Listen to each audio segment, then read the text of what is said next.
Eh bien le bonsoir YouTube, j'espère que vous allez bien, j'espère que ça s'était bien passé pour ce magnifique épisode de Koh Lanta. On fonce dans le tas, on dit déjà ce qu'on en a pensé. Quelle déception, mais quel château de cartes qui s'est écroulé. Vraiment, c'est très triste. Stratégiquement, c'est très triste, c'est très bordélique. Va falloir qu'on en reparle, on va en reparler, on va voir ça, on va direct lancer l'épisode. Direct lancer les premières scènes. Que s'est-il passé? Bon bah les rouges rentrent du conseil. Pas de surprise, voilà, ça parle un petit peu. Les bleus clairement sont dead hein, dans l'idée, ils se retrouvent, on en a déjà un petit peu parlé dans les commentaires. Merci déjà pour ça, c'est toujours cool de partager, voilà. De théoriser, qu'est-ce qui aurait pu se faire, qu'est-ce qui aurait dû se faire. N'hésitez pas à continuer. Et puis on en envoie le confort direct. En mode c'est bon, c'est confort, c'est cool. Bon moi je suis content, on va pas non plus trop tergiverser sur que dalle. Dans l'idée c'est sympa. Le confort est envoyé. Totem maudit comme dans tous les conforts. Ça ne change pas. Et puis ensuite il y a... Ils arrivent sur le confort, bon on passe indirectement. Petit taquet direct sur Géraldine. Alexandra en mode ouais non on pensait que c'était Géraldine qui partait. Bam, allez, déjà qu'on ne voit pas Géraldine, on t'entend jamais, tu prends le taquet, on pensait que t'allais sortir parce que t'étais vieille. C'est gratuit, hein, vraiment là, totalement gratuit. On va partir sur un petit confort, où au niveau de la récompense, c'est clairement what the fuck. C'est clairement what the fuck les amis. Non mais c'est complètement Survivor. Là vraiment, il y a des choses qui sont complètement Survivor. Survivor, il y a souvent eu ça vers le 3e, 4e épisode de la saison. Généralement, il y a un confort où la récompense c'est des hamacs, des coussins, des couettes, etc. Ce que j'ai toujours trouvé un peu bizarre parce que ça fait pas très sauvage, pas très survival. Comme on a pu le voir dans Koh Lanta. Koh Lanta a toujours mis vraiment le point d'orgueil à dire ok c'est la survie, les mecs s'ils doivent se faire une couette ça va être en trait sans des nattes, tout ce que vous voulez. Là c'est pas le cas. Là vraiment on te donne des trucs du style des chaises et des couverts, qui est très très Survivor hein. Dans l'âme, eux ils s'en foutent, ils sont juste là pour le show, vous êtes sur une île et ensuite vous vous éliminez, s'il le faut je vous donne plus de riz. C'est pas exactement comme ça mais ça l'est presque.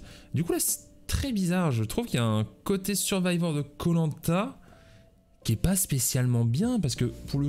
c'est pas ça dont ils doivent ce qu'ils doivent copier en fait Koh Lanta. Koh Lanta ils doivent copier le côté stratégique, le côté vraiment jeu, pur jeu et pas des fausses... des faux suspens ou ce genre de choses. Non, non. Mais pas sur les conforts, ils vont nous sortir quoi? Ils vont nous sortir une promo de voiture dans le prochain confort comme ils faisaient il y a 10 ans dans Survivor. C'est bizarre. Je sais pas, j'ai trouvé ça un peu bizarre. Récompense qui est quand même assez grosse en vrai. Et puis le totem maudit, bah c'est vous allez sur l'île des bannis. En tout cas, c'est comme ça que c'est présenté au début.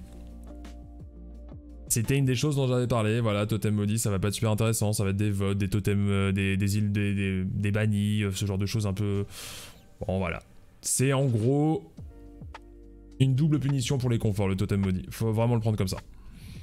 L'épreuve, ça va être donc, on va porter une femme, cette fois on va en porter deux, même avec une corde. Assez classique, mais on va essayer de mettre des petites entourloupes. Ok, va falloir tourner autour du poteau, va falloir échanger les places, etc. Ça dynamise un peu l'épreuve, pourquoi pas. Je suis pas contre. Par contre, c'est vrai que c'est un peu nul stratégiquement, puisque si on avait laissé les positions de telle et telle personne, on se dit ok, tu te dis bon je vais mettre telle personne forte avec telle personne faible pour tenir, etc. Tu calcules un peu. Il y a un côté stratégique au niveau de l'épreuve. Là, au bout d'un moment, ça devient un peu n'importe quoi en mode tu te retrouves avec qui tu te retrouves. Tu vois, Géraldine et Maxime qui étaient les deux plus faibles physiquement, on va dire, au niveau de la force pure dans l'équipe des rouges, se retrouvent ensemble alors que les trois autres sont dans l'autre corde. Et c'est pas eux qui ont mal joué le coup, je pense, c'est juste qu'il y a tellement de retournements, etc. Toi tu sors, toi tu rentres, toi tu fais un demi-tour, ensuite tu vas sur l'autre corde, etc. On peut pas trop en vouloir sur ce coup-là, j'ai envie de dire pour le coup.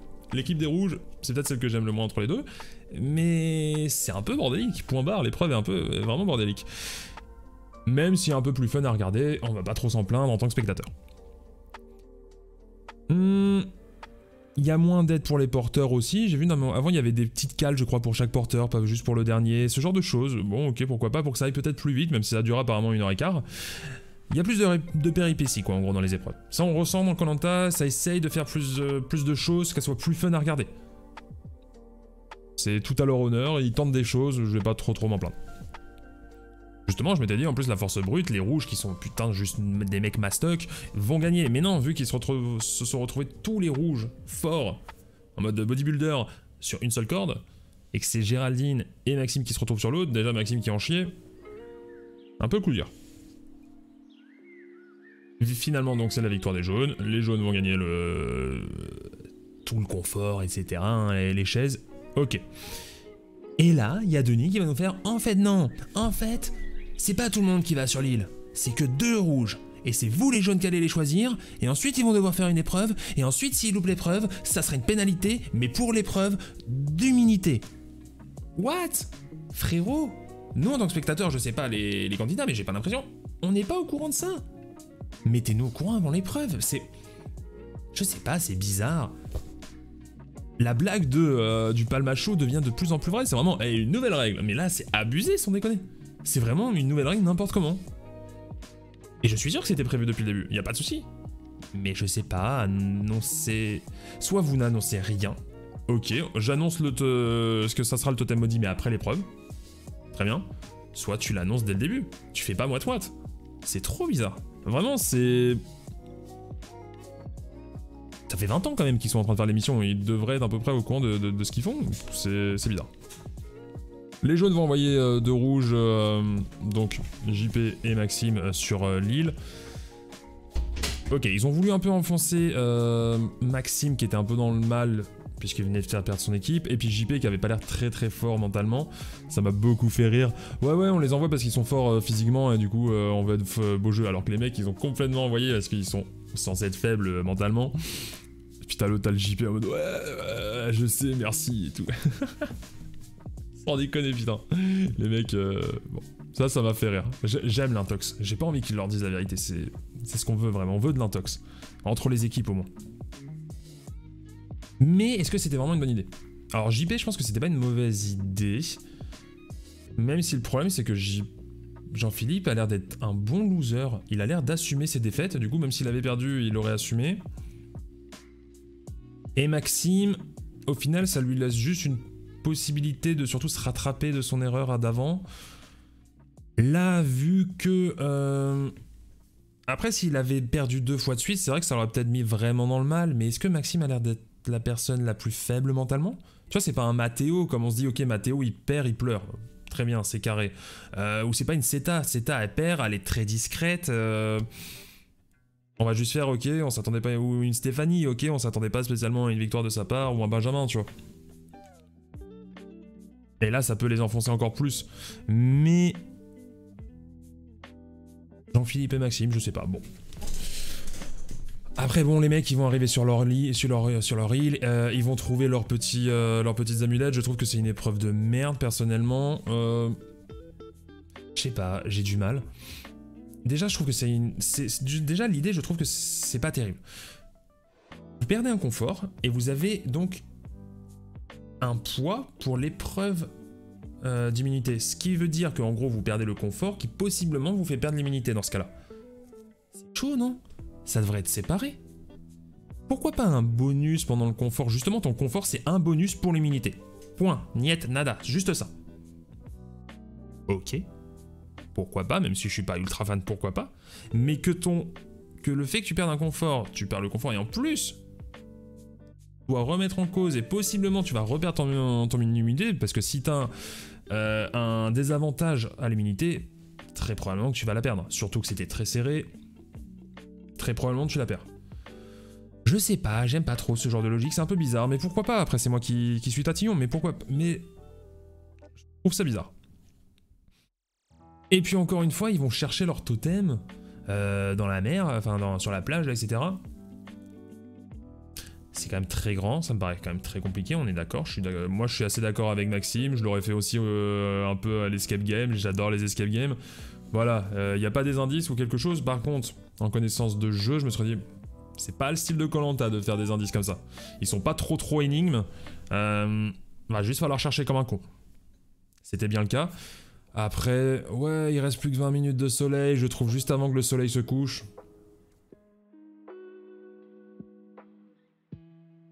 Ça me paraît un peu gros, mais bon, pourquoi pas. On s'en fout un peu en vrai. Parce que franchement, j'avais pas envie qu'ils aient un poids et un malus pour l'épreuve d'après. Du coup, pourquoi pas. Osef. Suivant. Chez les jaunes, Yannick va se montrer très négatif. Il va y avoir un peu une sorte de clash, un peu une guerre froide entre Yannick et Colin. En tout cas, du point de vue de Colin. Yannick, on n'a pas trop vu son point de vue. Ok, ça commence à créer des tensions. C'est là où je me dis... Frérot, t'as 2 bracelets noirs. Pour l'instant, tu survis parce que t'es mastoc. Mais fais-toi des potes. Sinon, sur la fin, tu vas jarter vite fait.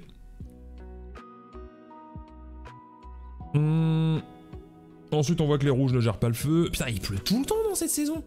Je crois que j'ai rarement eu une saison où il pleut autant. Parce que il y a d'autres saisons, on a dit oui, il a plu beaucoup, il y avait beaucoup de gens qui se plaignaient, etc. Là, on les voit pas trop se plaindre de la pluie. Mais pourtant, il a l'air de pleuvoir H24. Et justement, bon bah il y a les rouges et les jaunes qui vont perdre leur feu, il y a Olga aussi qui va perdre ses pompes, c'est un peu mignon, c'est attendrissant, bon, désolé pour elle. Et puis là on revoit l'immunité qui arrive, et putain il reflotte de ouf. Et on voit le début de l'immunité, en mode avec les explications etc. Il pleut mais des cordes. Et ensuite, plan d'après, il pleut plus. Alors je sais pas s'ils ont arrêté pendant 1 heure, histoire de vas-y on va essayer de pas faire l'immunité encore sous des trompes d'eau, on va attendre que ça se passe, ou alors vraiment que bah c'est un gros grain dans les tropiques, ça passe en 5 minutes, pourquoi pas, c'est possible aussi, mais il flotte tout le temps, c'est une cata. Franchement les mecs, prévoyez un peu mieux les saisons non, quand vous allez tourner. Vous connaissez, vous êtes déjà allés. Je sais pas, c'est chaud.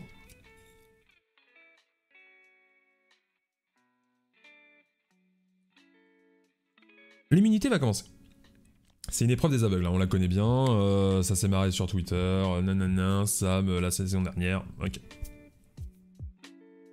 Avec quelques petites différences hein, de d'habitude, mais bon, c'est l'épreuve des aveugles, on la connaît. C'est assez serré, c'est assez cool, l'épreuve se passe, moi je l'aime bien, c'était marrant, c'était cool, pas de grosses gamelles, tant pis. Et puis les rouges vont finalement gagner. Voilà, ça s'est repassé un petit peu devant, un coup les jaunes, un coup les rouges. Finalement, c'est Ambre vraiment qui va vraiment carry et qui va vraiment porter son équipe sur la fin. Elle va gérer de ouf. Très bien. Et puis les jaunes donc vont aller en conseil. Et là, c'est là où ça va devenir un peu intéressant et un peu bordélique aussi. Clairement, ça va être le bordel. Yannick, je me dis à ce moment-là, ok, est-ce qu'il va payer sa mauvaise humeur qu'on a vu en début d'épisode ? Surtout qu'il a 2 bracelets, en vrai c'est pas si compliqué de l'éliminer. Clairement c'est pas si compliqué de l'éliminer. Et puis il va commencer à avoir des clashs, on va commencer à présenter un petit peu plus. Et ça, ce genre de choses, un peu à la Yannick qu'on a vu pendant le milieu de l'épisode, mais les clashs Alexandra, Benjamin, c'est des choses qu'on devrait revoir plus pendant les épisodes. Je trouve que ça n'a pas été samonté, c'est vraiment en mode... Peut-être qu'on l'a revu, on l'a vu un petit peu sur d'autres épisodes, mais... au fait, on se déteste. Merde, montrez-le un peu plus. On a envie de voir ça des fois. Ok, je suis pas là non plus à demander du clash H24. Mais juste, on veut savoir qui aime qui joue avec qui pendant l'épisode. On veut pas juste le savoir avant le conseil, de 1. Et puis, on n'a pas non plus envie de voir tout le temps juste de la survie et qu'il pleuve. Ok, il peut pleuvoir, vous pouvez avoir de la survie, vous pouvez mettre un petit truc de stratégie pendant qu'il pleut, ça le passe aussi. Enfin vraiment, je sais pas. Pas super bien parsemé comme ça. T'as vraiment l'impression en fait que le moment stratégique c'est quand l'immunité est finie. Tu peux pas avoir de stratégie avant. Personne ne parle de stratégie presque avant. Putain les gars, je suis sûr que les mecs ils sont en train de faire des... Ils sont en train de se dire ok, bon si on doit faire un conseil direct pour qui on vote, ils doivent en parler avant, c'est obligé. De temps en temps, un petit peu. Je te dis pas non plus qu'ils soient là en mode vas-y on vote contre lui spécialement, mais... Peut-être contre lui, peut-être contre elle, etc. Il y a peut-être des options, des possibilités. Ça doit parler, c'est obligé. Benjamin, Alexandra, ça se clash, très bien, ils peuvent plus se supporter, donc on part plutôt sur un vote feeling. Et encore une fois, cette fois on en a fait plus, hein. Première personne qui est citée, et ensuite d'autres options. Et la première personne qui est citée va être éliminée. Même si là, voilà, ça a été fait un petit peu sur un coup de malchance, mais on va en reparler. Mais la prod, c'est elle qui dit, enfin, qui monte son épisode, en fait, tout simplement, et qui vont te dire, ok, on va proposer telle personne en premier dans l'épisode. Parce que ça se trouve, l'interview s'est fait après, tu vois, chronologiquement parlant, on n'en sait rien. C'est comme ça qu'ils ont décidé de le montrer, encore une fois. Et là, je me dis, putain, ok Benjamin, tu veux partir sur quelqu'un au feeling. Toi qui te vendais comme grand stratège. Très bien, pourquoi pas? Bah, être stratège et voter au feeling, y a pas de souci. Mais, il y a des gens qui veulent voter aussi contre Benjamin. Tu dis ok. On est au début de l'aventure, pourquoi pas, tu peux des fois que ça se passe mal, même si tu es stratège, même si tu es bon stratège, ça peut mal se passer, pourquoi pas. Mais quand même ça fait beaucoup. Et on va y revenir à Benjamin sur son côté stratégique, on va y revenir. Yannick, ça parle de reproches, il s'en prend plein la gueule, mais ok, le mec se met un minimum en cause, il dit bon, très bien, j'ai peut-être pas été, il y a peut-être sûrement un fond de vérité dans cette histoire, le gars, bon, il a joué en équipe, je pense que des critiques, il s'en est pris dans la vie. Très bien, il assume à peu près le truc. Seta, il y a encore son histoire de faux collier, ça parle de peut-être faire sauter son faux collier. Ça me fait très rire en vrai, le coup de Seta. On n'en parle pas assez, je trouve. Vraiment, j'ai envie que le truc d'un jour éclate, ça me fait assez rire. Et puis on vote aussi pour Stéphanie en vote de secours. Parce que bah, pas très forte en épreuve, tout simplement. Peut-être un peu trop faux cul pour certains. Le feeling passe pas des masses. Bon, Stéphanie un peu aussi déception. Je m'étais dit, ça se trouve, elle serait dans le social, dans la stratégie, un peu comme une Cindy. Ça passe moyen pour l'instant. Plein de propositions, et ça en tout cas c'est quelque chose que je trouvais sympathique. Pendant l'épisode, au moins, nous, on nous met le doute. Mais je me suis dit, bon, pour le vote, est-ce qu'il y aura autant de propositions? Ou est-ce que finalement tout le monde va se regrouper et va se dire non, ok, je vais pas voter pour telle personne, il faut qu'on fasse un vote logique. Et arrive le conseil. Déjà, Benjamin, ultra pas doué socialement. Il commence à critiquer, etc. Alexandra, et tu peux critiquer, non socialement, il n'y a pas de souci. Mais sauf que tu critiques en mode mon idée c'était la meilleure, pourquoi on m'a pas écouté, etc. Eh frérot, c'est quoi cette réaction de gamin? Eh, je suis d'accord, t'avais peut-être la meilleure idée du monde, y a aucun souci. Mais tu peux pas arriver dans un conseil où t'as possiblement déjà des votes sur ta gueule et dire non mais mon idée c'était quand même la meilleure, ils m'ont juste pas écouté. Eh gars, tu tends le bâton pour te faire taper, c'est pas possible. Bon, suivant, ça se concentre beaucoup sur le clash, Alexandra, Benjamin, je me dis est-ce que ça va partir là-dessus? Est-ce que ça va être Benjamin qui va sortir? On n'entend pas parler d'autre chose, hein. Bon, il y a un petit peu de parlotte en mode oui, bon, Yannick, Stéphanie, est-ce que vous avez peur? Bon, ah, ok, vas-y, si tu veux. Et puis il n'y a rien de concret en fait, il n'y a rien de très stratégique, on ne dit pas ok, finalement il va se passer ça. On nous a donné beaucoup, on nous a ouvert beaucoup de portes et ça c'est cool, mais on s'est pas dit, on n'a pas vu les candidats dire ok, on va faire ci, ça et ça. Ce qui est pas si mal parce qu'au final on a la surprise.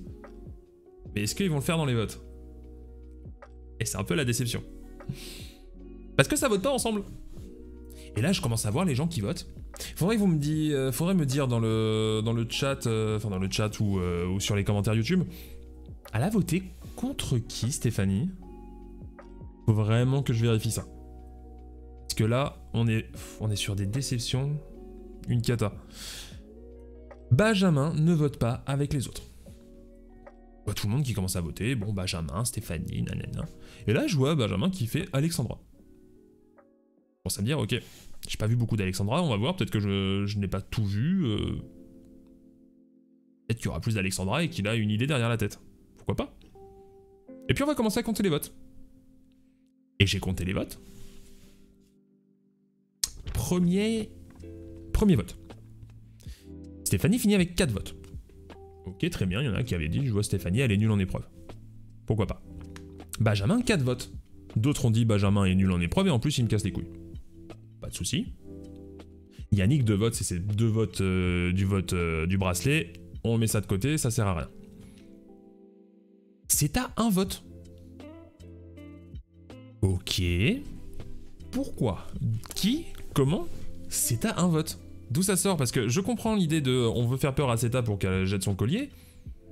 Apparemment, ça n'a pas trop fait peur. Bon, de toute façon, elle avait pas de collier, elle peut pas le jeter, mais... Ok, mais ce vote-là, est-ce que c'est un vote juste au cas où, par exemple, Benjamin ou Stéphanie a un collier? Mais dans l'idée, c'est l'autre qui part de collier.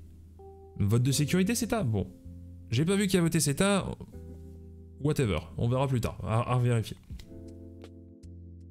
Et un vote Alexandra. Et qui c'est qui a voté Alexandra? Bah c'est Benjamin.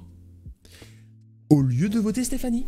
Donc ça fait 4 partout, et on est reparti pour un second vote. Putain, mais sans déconner. Alors je sais pas si justement Stéphanie a voté CETA. Ça à vérifier, je pense pas. Je pense qu'elle a dû voter Benjamin en vrai, mais à revérifier, parce qu'il y a quand même beaucoup de votes, j'ai pas exactement qui dans la tête qui a voté quoi. Mais si Stéphanie a voté CETA, ce qui est une possibilité, et surtout, et ça j'en suis sûr, Benjamin qui vote Alexandra, mais oh mon dieu les gars, le mec arrive avec des couilles comme ça, en train de te dire « Eh coucou, je suis le plus gros stratège du monde, la vie de ma mère, j'ai pensé à tout », et il vote tout seul. Oh non, mais pas ça. Pas ça, Benji. Après tout ce que t'as fait, t'as rien fait. Il a rien fait stratégiquement. Il est venu, et je vous l'avais dit au premier épisode, j'ai fait oh celui-là, on a deux choix. Soit c'est un mon chouchou et il va aller loin, ou en tout cas il va nous proposer du jeu, soit ça va être encore une énorme bulle qui va exploser, qui ne sert à rien, enfin un pétard mouillé à la Adrien dans les 4 terres. Et bah c'est Adrien dans les 4 terres. C'est ouais, je sais quoi faire, ouais, tu fais rien frérot. T'es nul socialement, et tu fais rien. T'as voté tout seul, mais c'est une honte. Et c'est même pas t'as voté tout seul, parce que tout le monde a voté contre toi, et de toute façon t'étais baisé. C'est que t'as voté tout seul, alors qu'on t'avais des propositions. Yannick aurait été un meilleur vote. Au moins il avait 3 votes contre lui, Yannick, sur ce coup-là. Mais non, tu votes Alexandra parce que tu peux pas la blairer. Ah, pire stratège. Pire stratège, mais quelle déception. Mais quelle tristesse. Oh là là. Là, vous allez me dire que personne lui a rien dit, personne lui a dit aucun vote. Vous allez me dire que les personnes qui ont voté contre Stéphanie ne lui ont pas dit « Wesh, on va voter contre Stéphanie ». Sans déconner. Et le gars a voté contre Stéphanie partait, il est resté. Et non. Donc, bah il est obligé de se retaper un autre vote. Et bah ça va être match nul, ça va aller à la boule noire, et ce con, bah il va sortir. Et quand c'est allé à la boule noire, je vous assure, j'étais en mode... Il faut que Stéphanie s'en sorte. Stéphanie me déçoit aussi, elle propose pas finalement grand chose, elle est pas très forte nulle part où je l'attendais. C'est un peu décevant, mais on verra, pourquoi pas. Mais là, l'erreur stratégique, mais il méritait de sortir. Ah, il méritait de sortir. Ne pas avoir voté Stéphanie, et avoir voté tout seul, alors que tu te dis... Moi, mon meilleur point, mon plus gros avantage, ma meilleure qualité, c'est la stratégie. Et je connais tout, et j'ai une réponse pour toutes les situations.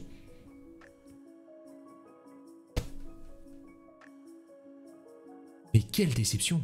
Mais quelle déception, Benji! Ah, mais Benji, mais viens sur ce live, raconte-nous pourquoi, qu'est-ce qui s'est passé? Ça a craqué quelque part. De toute façon, on l'a vu mentalement que ça craquait. Putain, mes premiers épisodes, il était là. Ouais, moi, je veux qu'il pleuve, je veux que ça s'ouvre, etc. Bon, au bout de 10 jours, il en pouvait plus. Mais ça peut se comprendre, tu vois, moi, je suis pas à sa place. Mais mentalement, il y a quelque chose qui s'est passé. Il y a eu une rupture. Je sais pas. Mais très, très déçu. Bon, bah, du coup, bah, Benji sort. Voilà. Tant pis. Pétard mouillé, encore une fois. Un pseudo-stratège qui ne l'est pas. Et ça me rend triste parce que Stéphanie, c'était censé aussi être une stratège sur le papier. Elle l'est pas, elle fait rien. Il y a... Pas rassurant. Finalement, j'ai l'impression... ça joue pas trop mal. Personne n'est trop nul, mais j'ai pas de personnes qui vont me faire rêver, qui vont retourner le jeu, qui vont dire ok, on va faire des mélanges, on va faire des alliances, etc. Ça repart un peu sur un côté un peu fade. Il se passe pas... Il n'y a pas énormément de retournement de situation, parce que là, c'était sympa, parce que c'est un peu le chaos. Personne, en tout cas dans l'équipe jaune, a vraiment fait d'alliance. C'est un peu, ok, je pense que c'est telle personne qui est plutôt le meilleur vote à faire, mais c'est tout. Il y a l'autre équipe, C'est full alliance Pagonjin, on était vert, on était bleu, ok, on défonce les bleus. Très bien. On a pris Jean-Charles avec nous, on défonce les bleus et c'est hasta la vista. Pour l'instant, à moins qu'il y ait un gros changement, ça va prendre cette tournure. Chez les jaunes, pas vraiment d'alliance, ça peut être intéressant, mais on verra. Mais est-ce que ça va continuer à être intéressant? Est-ce qu'il va y avoir ce petit côté un peu chaotique pendant longtemps? Pas sûr. Au bout d'un moment, des alliances vont se créer et puis ça a l'air de filer tout droit. Il n'y a pas l'air d'avoir beaucoup de réflexions très poussées de pourquoi est-ce que je vais voter telle personne. On a voté Benjamin parce que il est pas très fort physiquement et puis on peut pas le piffrer. Stéphanie, c'est juste qu'elle est pas très forte physiquement. Il y a eu quelques petits... Je crois que c'était Nicolas, j'ai encore un peu du mal avec les prénoms, mais le mec qui a l'accent du sud avec les petites frisettes, qui a dit ouais, je pense pouvoir plus travailler avec Benjamin qu'avec Stéphanie, sûrement plus intéressant pour moi. Ok, là il y a une petite réflexion. Ça casse pas trois pattes à un canard, mais le mec se dit ok, dans le futur, peut-être que lui pourrait être plus utile. Donc je le garde. Pas si mal. Ça fait pas non plus rêver. Ceux qui étaient censés nous envoyer du rêve n'en voient pas du tout du rêve et sont déjà partis. Ou bientôt partis. Du coup, bah, déçu. Déçu. J'ai pas envie qu'on se retourne sur une saison bisounours où il se passe pas grand chose. Où des gens se rendent compte 3 conseils plus tard qu'il fallait peut-être voter un mec. Ou une meuf différente. Qu'il fallait se réveiller au bout d'un moment. Qu'ils sont en bas de l'échelle. J'espère que ça va pas prendre cette tournure. C'est un peu ma préoccupation après cet épisode. Épisode qui, ma foi, était sympathique, mais c'est un peu sur la vague de l'épisode d'avant. C'est sympa. C'est pas mal. On s'ennuie pas trop. C'est ok. On est là. On attend. On verra. La prod essaye de remettre un petit peu d'émotion avec des épreuves un peu à la con, etc. etc. Et puis des totems et tout ce que vous voulez. Mais... peu et pas non plus... Il y a quelques petites doses d'espoir. Il y a le faux collier de Seta. Il y a des gens qui réfléchissent un petit peu plus que d'habitude. Pourquoi pas, on verra. Il y a peut-être quelques mélanges qui vont se faire. Il y a eu les 3 équipes du début. Ça va peut-être créer un bordel un petit peu plus. Il y aura peut-être un peu plus de chaos, mais... est-ce que ça va vraiment être incroyable? Je ne sais pas. J'ai pas énormément d'espoir. Mais un petit peu. On espère. Dites-moi ce que vous en avez pensé en tout cas. N'hésitez pas à donner votre avis, n'hésitez pas à me dire ce que vous pensez qui aurait dû être fait, quelle personne aurait dû être éliminée. Yannick, très fort, il a des colliers. Est-ce qu'un jour il va sortir? Pour moi, si Yannick ne sort pas avant la réunification, ou au moins au conseil de réunification, c'est une énorme erreur. Parce que je pense qu'il pourrait être assez fort socialement, même s'il... Yannick, pour le coup, c'est le vrai JP, tu vois. C'est soit tu kiffes pas. Et je pense que s'il arrive à avoir assez de personnes qui le kiffent, il peut aller assez loin. Voilà, qui passe la réunif, ça serait pour moi une énorme erreur de la part des joueurs. On verra, mais dites-moi qui devrait partir selon vous, qui aurait dû partir, qui est le plus dangereux, que... Voilà, si vous avez des chouchous, peut-être que vous avez des chouchous. Moi, je vous avoue que mes potentiels chouchous sont plutôt des déceptions, du coup, bon... je m'en fous un peu. Ambre a pas l'air mauvaise. Seta a l'air nul socialement, mais a quelques idées. Mais pour moi, Seta, ça va... En fait, Seta, ça va soit jarter parce qu'elle aura pas d'alliés, soit justement, ça va être un peu la chèvre que tu vas garder parce que... pas dangereuse, tu vois. On verra. Bon. En tout cas, merci de m'avoir écouté. Merci d'être resté jusqu'ici.